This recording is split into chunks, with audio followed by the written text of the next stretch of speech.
to election night has well and truly begun.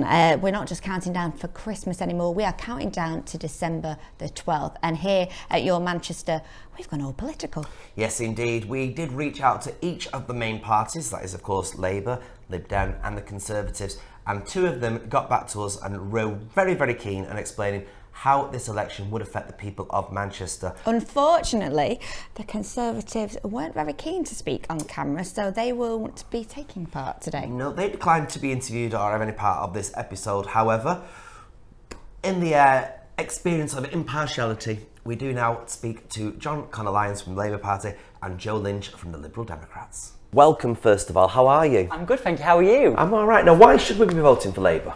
Well, I think Labour at this general election will be looking to bring the country into a new era, really establishing real change for the country.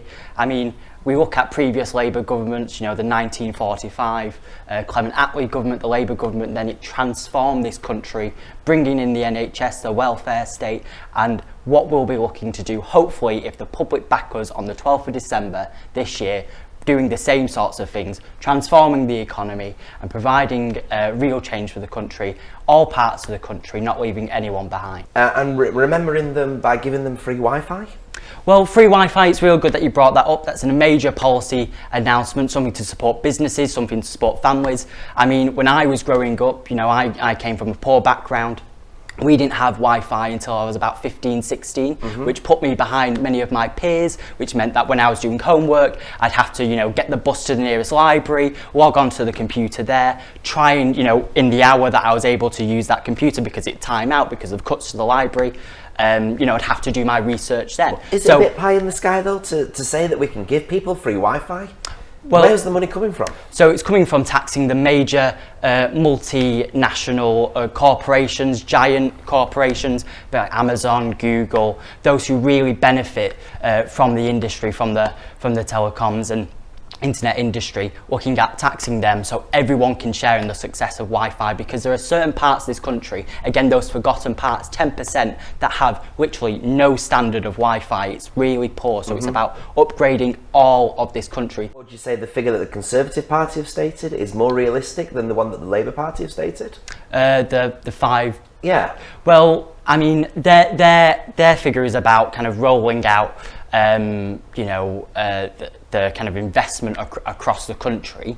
I mean, if we look at the Conservative Party's record, they've been saying this at every single election, and this is what businesses have been saying for years. They need this in every part of the country. They have regional, small offices in every town, in every city. They need this investment, and every single year the Conservatives have turned up to their conferences and said, we'll make that investment, we'll make that investment. For the last 9 years they've been saying that, and now elections come, and the pledge is $5 billion. We're saying, yeah, it might happen, but if we look at the track record, it most likely won't. Do you feel that the Labour Party would be more successful if they had a different leader? I mean, who knows? I mean, we can play kind of scenarios out. I think the real benefit of Jeremy Corbyn at the helm of the Labour Party is that he has offered this real alternative to the other political parties. Okay, now Manchester predominantly goes for the vote for the Labour Party. What having Labour in power at Parliament, what does that mean for the people of Manchester? Well, it means lots of things. I mean, it means £10 an hour minimum wage, it means a good standard of living, it means housing for everyone, not just for the luxury, the privileged few. It means a whole sorts of different things. It means tackling the climate emergency, the climate crisis. It means insulating our homes. It means a whole range of different things. It means devolution. It means money for our councils, so we can do the public services that really need to be funded. Well, now we are joined by prospective councillor, Mr. Joe Lynch, part of the Lib Dems, everybody. Why is the Lib Dems trying so hard this year with this snap election? I think that the party has kind of rediscovered its principles. You know, we've shown that by taking a principled stand on something and actually sticking to what we believe, that actually attracts, you know, it attracts people. It is, and it's showing its rewards. You know, we've seen a massive surge in support in the European elections. We finished second in Manchester, and you know we finished second across the country just behind the Brexit Party, which is a single issue party just around Europe. So you know we're sort of coming back from the wilderness and showing that, you know, we can actually provide a progressive alternative to the two-party status quo. And what have you got to offer? So the people out there, are trying to figure out who they're going to vote for in this election. What does the Liberal Democrat offer to us, especially in Greater Manchester? I mean, in Greater Manchester, in the general election, we're kind of hamstrung by the unfairness of the first past the post system. We could get across the country, we could see the same percentage vote share as the Conservatives and the the Conservatives and the Labour Party. We'd still finish massively far behind. Mm-hmm. The concentration of support for both Labour and for the Conservatives means that they're going to win the seats all over the country. So, if a third of people voted Conservative, a third of people voted Labour, a third voted Lib Dem, you'd see roughly the same number of seats, I think, for the Conservatives and for the Labour Party, and then we'd have kind of 40 or 50 seats sort of deep in the distance. So yeah, we're stuck in some respects. But what I do think though is that our principled stand on Brexit, the fact that we're offering, if we were to win the election outright and form a majority government, we'd simply revoke Article 50 and stop the process and actually be able to recommit the resources of government to running the country instead of the kind of 3 years of stagnation that we've seen. And how would that be fair to those that actually voted to leave, though? I mean, that would only happen in the event that we won a majority government. There'd have to be the democratic mandate from the general election. But that would be Lib Dem's intention to basically start from scratch and forget that the last few years have happened.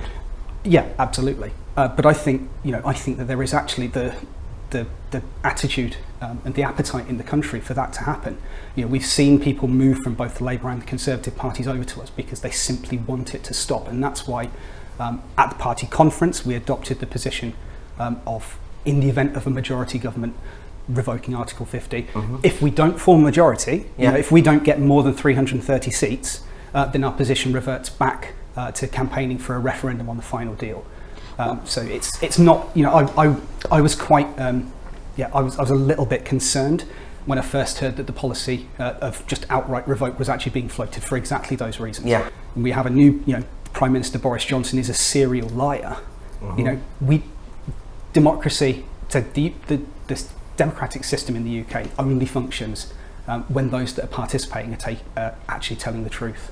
And when they stop doing that, the whole... But we can go back to the Liberal Democrats, though, because I do remember on the election where it was the hung Parliament and the Liberals said all about kind of the loans, the student fees, and then you went back on that. So, every party seems to do it. Indeed. And the difference, though, is that the Liberal Democrats are the only party that have ever really been held to account for reneging on a promise like that. Chances are, then, fingers crossed for your party, you will be a kind of add-on to either the Tory. Can you work with either party? I don't see a situation where our party would be prepared to vote with any of the current Conservatives. Okay. Under any circumstances. I think that their party has been outright hijacked by extremist elements. To me, strictly as an individual, I don't see any reason that we would be able to form any kind of working relationship with anyone on the Conservative. Quite interesting. Well, we will have to see what happens, and it's getting close. Thank you very much for your time. Thank you. Thank you. Thank you.